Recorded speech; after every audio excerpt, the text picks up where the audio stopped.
নমস্কার, কেমন আছো সবাই? আশা করছি যে যেখান থেকে এই ভিডিওটা দেখছো তোমরা সবাই খুব ভালো আছো। আমিও তোমাদের ভালোবাসা আশীর্বাদে খুবই ভালো আছি।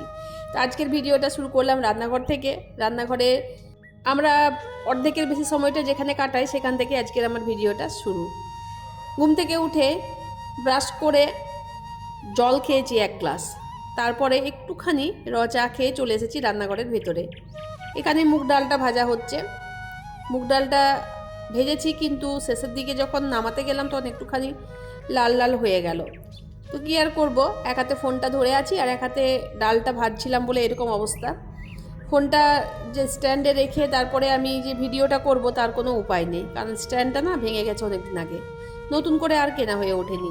তো সেই জন্যই হাতে নিয়ে নিয়ে সব কিছু ভিডিও তোমাদের সাথে শেয়ার করতে হচ্ছে। ডালটা একদিকে আমি ভেজে নিলাম আর এদিকে ছিল কালকের আনা কেক।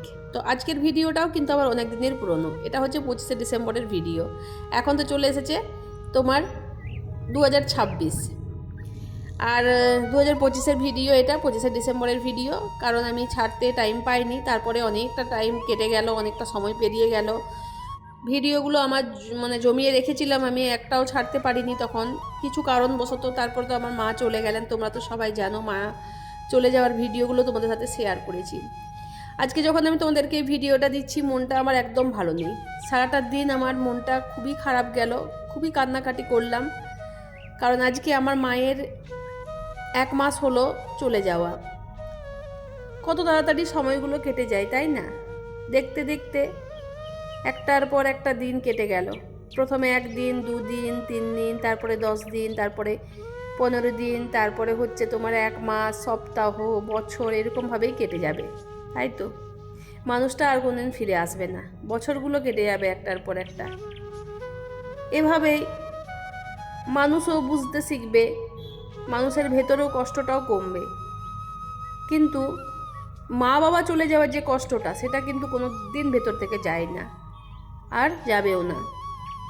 বাবা চলে গিয়েছেন, সেই কষ্টটা ছিল ভিতরে, বরাবরেরই ছিল। যখন কারোর বাবাকে দেখতাম যে ভালো আছে, সুস্থ আছে, তার মেয়ের সাথে খুনসুটি, তার মেয়েকে ভালোবাসা, আদর যত্ন, তখন ভেতরটা খুবই কেঁদে উঠত। কিন্তু একটা আশা, একটা ভরসা ছিল যে আমার মা আছেন, মা তো আছেন, মা সব কিছু সামলে নেবেন। কিন্তু এখন মা চলে যাওয়াতে পুরো ভেতরটা যেন শূন্য হয়ে গেল, ভেতরটা ফাঁকা হয়ে গেল। তো সেই ছোট ছোট মুহূর্তগুলো প্রতিদিন প্রতিনিয়ত মনে পড়ছে। ভোলা যায় না কোনো জিনিস, ভুলতে চাইও না, মাকে সব সময় মনে রাখতে চাই। শত ব্যস্ততার মধ্যে থাকলেও যেন বন্ধুরা,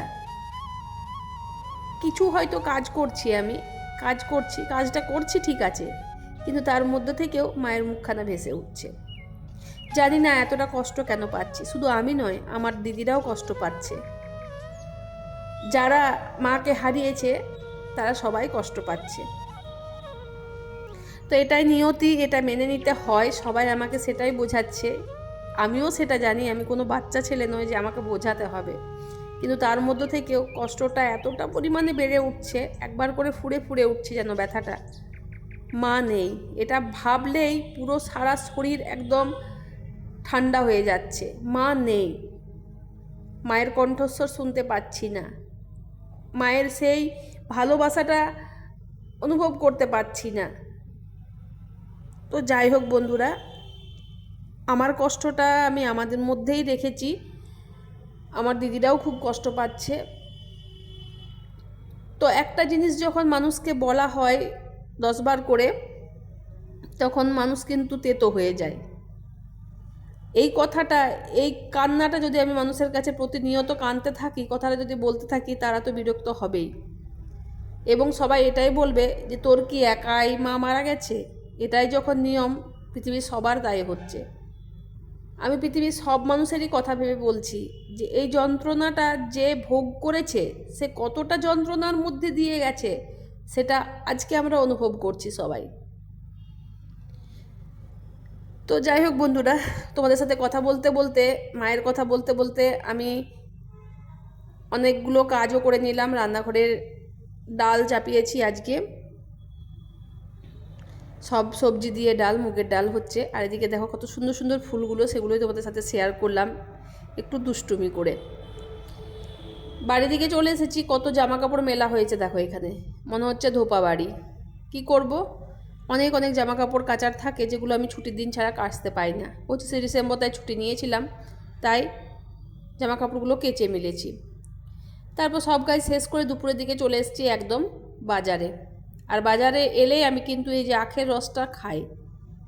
এই এক গ্লাস আখের রস যে কত কাজ দেয় পেটের জন্য, তো বাজারে এলেই আমি আখের রসটা খাই। তো সেইখানেই চলছে আখের রস কেনা।